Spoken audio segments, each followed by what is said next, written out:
사실 저는 개인적으로는요, 좀 납득하기가 어렵습니다. 계엄이 대국민 호소용이었다 이렇게 말씀을 하셨는데, 계엄은 대국민 호소용으로 쓰일 수 있는 그런 건 아니거든요. 법률적으로. 예컨대 파리를 잡는데 거기에다가 소 잡는 칼을 갖다 휘두르면 되겠습니까? 오히려 파리를 잡지도 못하고요, 소 잡는 칼 가지고 이렇게 휘두르다가 본인이 다칠 수도 있는 것이 아닌가, 저는 그런 생각이 들고, 예. 계엄이라고 하는 거는요, 대국민 호소용으로 쓰이는 게 아니라 중대한 국가 비상사태가 있을 때 발령되는 게 그게 계엄입니다. 그러니까 일반적인 경찰력, 경력으로는 도저히 사회 질서가 유지가 될 수 없다고 했을 때, 예컨대 뭐 전쟁이나 이런 것들 났을 때 그때 병력, 경찰력보다 훨씬 더 강한 무력을 가지고 있는 병력으로서만 우리 사회가 유지가 될 수 있다라고 판단될 때 발령되는 것이 그게 계엄인 것이다, 이렇게 볼 수밖에 없는 거기 때문에 아무리 대통령 말씀이라고 하더라도 저는 납득하기가 어렵다, 일단 그 생각이 드는데,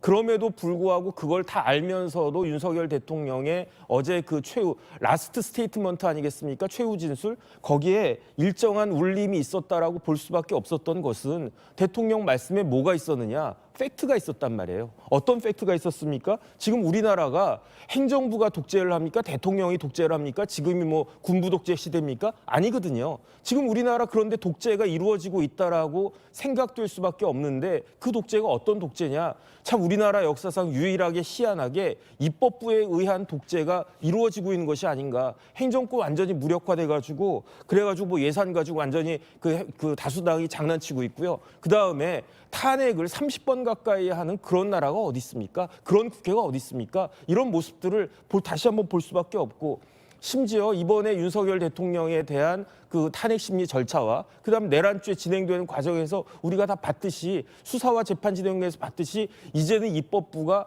사법부까지 영향력을 갖다가 미치는 것이 아닌가, 그런 것들에 대해서 국민들이 생각할 수밖에 없는 그런 지경이었고, 그다음에 여기에다가 한 가지 더, 윤석열 대통령이 계엄했다라고 하는 게 이른바 친위 쿠데타라고 해가지고 지금 탄핵 소추까지 됐는데, 저도 아무리 생각해도 윤석열 대통령이 지난번에 10월 유신처럼 72년에 있었던 그 10월 유신처럼 윤 대통령이 뭐 장기 집권하려고 계엄했다라고 볼 수는 없는 거 아니겠습니까? 이런 것들이 종합적으로 이렇게 반영이 되면서, 그러면서 지금 민심이, 조금 전에 앵커도 말씀하셨고 그다음에 이제 권영진 의원님, 대통령 지지율 한 자리였다고 그랬었어요. 이러다가 뭐 제로로 수렴하는 것이 아닌가, 그런 이야기까지 나왔었는데, 지금 대통령 지지율 거의 과반, 대통령이요 당선될 때 지지율 회복하고 오히려 그 이상까지 올라가지 않았습니까? 그러니까 이러한 것들이 민심에, 더군다나 이제 이번 주 토요일에 뭐 대규모 집회가 예상되어 있다라고 하는데, 그 민심에 어떤 영향을 미칠 것인가, 그 다음에